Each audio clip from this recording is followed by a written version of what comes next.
that the good guys rally back and achieve success. We love a good comeback story.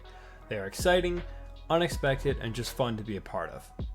My question then is, why do people give up so fast now in League? I remember a few seasons ago, the main issue was people would try too hard for games that were essentially impossible comebacks.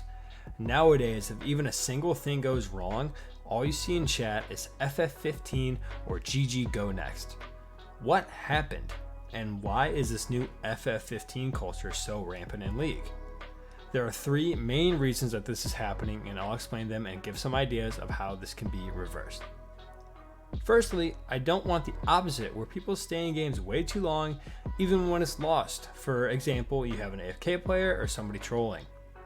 But the main thing that has caused this, in my opinion, is the current design of the game. This is where I give FF15 culture a small bit of understanding. With the new items and turret plates, falling behind is a bigger disadvantage than it has ever been before. There are so many ways to hit power spikes fast that losing early skirmishes or trades can cost you all of the lane phase. And just to reiterate, it should be a bad thing to get behind. I'm not saying there should be no consequences. However, the willingness to keep competing after something negative happens is hard to keep. I have a solution that could possibly work. If Riot slightly toned down common first items or mythics with either a gold nerf or a stat nerf, I think that could cause a slightly longer delay in the quickness that first power spike is reached, or they could less turret plate gold to make early gold a little bit harder to come by. That way, snowballing will be slightly brought back and make the games just a little bit easier to stay in. These are just a couple ideas I had to make the game less snowbally without making it too easy to stay in if you're losing. Comment your ideas that you might think would help. Secondly, ego. Everyone has people that they run into that are the biggest ego heads they have ever seen. And the second that their image is hurt or altered, they want to quit or make the game miserable for others. I aborted with calling this toxicity, but that really is not the main issue. Players have a self-image in their heads that they want others to see. And if they make a mistake early and it's noticed by the team, they instantly want to give up and think that the game's over because they might not be the carry. They feel like if they're not the star of the show, then there should be no show. I'm not really sure how to fix this, if I'm being honest.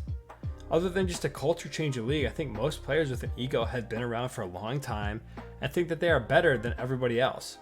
And I feel as though that this is only something we can hope to change over time with some positive reinforcement and people being less toxic. The last reason that FF15 culture is so rampant today is that it is extremely easy to end the game. And not to sound like a broken record here, but there has to be a balance, because if you are ahead, you should be able to put the game away. However, the combination of strong objectives and early item spikes causes most games to end too quickly. Most players just think that there's nothing to be done when they are down a few kills and objectives because people can end so fast. Rift Herald can very possibly take down 2 towers or 4 if you get both Rift Herald charges. Dragons have more impact than they have ever in previous seasons. And again, snowballing is so hard to stop, and scaling champions are so far out of the meta that I understand why so many comebacks feel impossible.